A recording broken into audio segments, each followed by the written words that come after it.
So I'm going on record that this is one of my favorite films of the year so far. And I'm serious.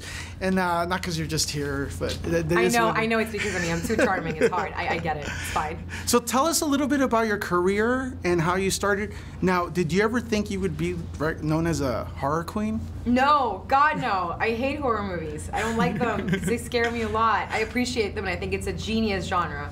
I think horror travels and I think that's particular just about that genre, so it's great. Yet my career, God, how did I get started? I love to lie and tell stories. I was an only kid until I was 12, and then I got a baby sister who I messed a lot with. I wanted to do plays with her. And it just sort of happened. I didn't really know I wanted to be an actress until I was 18, and I was like, I want to be an actress. And I had always been in theater plays, and I realized, oh, maybe this is what I want to do. And I went to New York, and I studied acting there, and then came back to Chile, and Nicholas Lopez discovered me, who did Aftershock and a couple of romantic comedies. So I've done other movies. It's not just been horror, it's just the horror movies that I've done have gotten way more buzz. But I love to do sort of just a good story. That's kind of my philosophy. If I'm attached to it and I kind of am inspired by it and I feel like it's something I'd want to see, I do it. So that's kind of how it's happened. It's been basically great opportunities after the other one.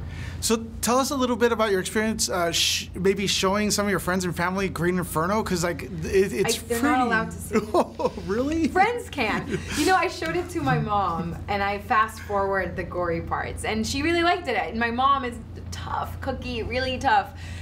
There's no way I'm showing it to my stepdad. My dad, I think, would like it, but it's hard. You know, family knows you. They know me too well. It's like I don't want them looking at me because they're gonna call me and all my shit. They'll be like, oh, that's bad acting. Like I know you. You know what I mean? So I'd rather not show it to them. And also, I think it's a very potent and like intense movie in the sense of the social commentary it makes. And I think that's what's so brilliant about it. Yes, there's the gore. Yes, it is a little scary, but I think it's much more than that. It's got a lot of humor, which I think brings it down to reality. I think we as human beings deal with really stressful and sad situations with awkward laughter or just laughing. I mean, that's the way I deal with it. So for me, it's much more than just a horror flick. Not that horror flicks are just horror flicks, but I wouldn't be so quick to just categorize it as just a horror movie is what I'm saying. And I think it's a very, as of now, important film because of what it says. I think the whole social justice warrior theme is a strong one today. So. Not to mention the cinematography. I mean, horror and cinematography, and also the natives. Could you talk a little bit about walking with them? It was awesome. You know, they were having a blast. They thought that we were crazy. They thought that we were ridiculous. Like, hey, I get to be painted in red all day, naked, and eat chicken, and I get paid. They're like, yeah, I'll sign up for that, you know? So I learned so much from them. They're so not aware of the camera because they've never seen camera. So they're brilliant actors because they're not egotistical at all. They don't care. And at the same time, I had kind of a parallel arc as Justine. I had to be, when I went to the jungle, I was stripped from everything. There was no Wi-Fi, no cell phone reception, nothing. So I was sort of like, for real, forced to connect, to talk to a human being, to be in the place. You know, we go about life so much like this, and it was a brilliant kind of experience for me to sort of shed myself from everything and be like, oh wow, the world is a big place. There's a lot going on. I'm in my safe place with a washing machine and, you know, all these commodities, and there's a tribe in the middle of the jungle in Peru that doesn't even know what electricity is. So it's quite an eye-opener for me, and I took a lot from that experience, and we kind of got the last remnants of that society because I heard recently, as soon as we left, the telephone poles came in and they got more boats and they started connecting to the real world. So my last question is: the world of Green Inferno something you would like to revisit? Because I know there's going to be a demand for it. Well, it depends which one. Because the Inferno behind the camera was way more interesting and crazier than the actual Green Inferno.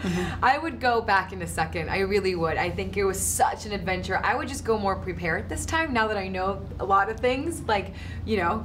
Let's just do it this time closer to society, not so far away. The jungle all looks the same. We don't have to go so deep inside. Well, you prove your point, Eli.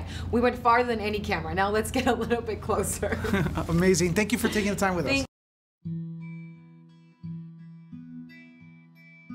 Beautiful dreamer, wake up.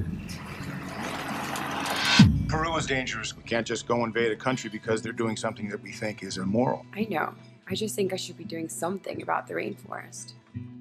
Starlight and dewdrops. It's time to make a difference. Sounds of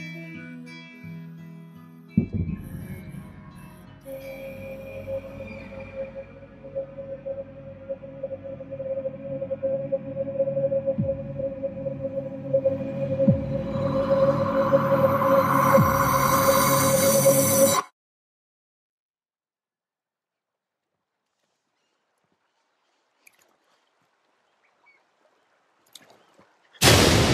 Vaya.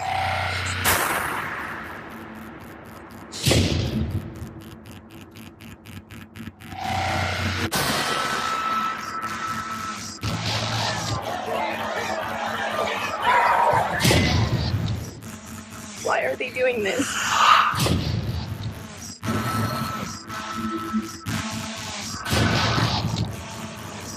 What are they gonna do to us?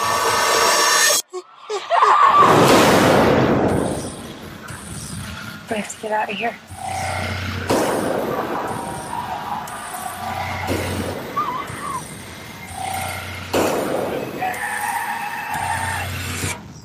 You know what this is? You know what they're doing to us.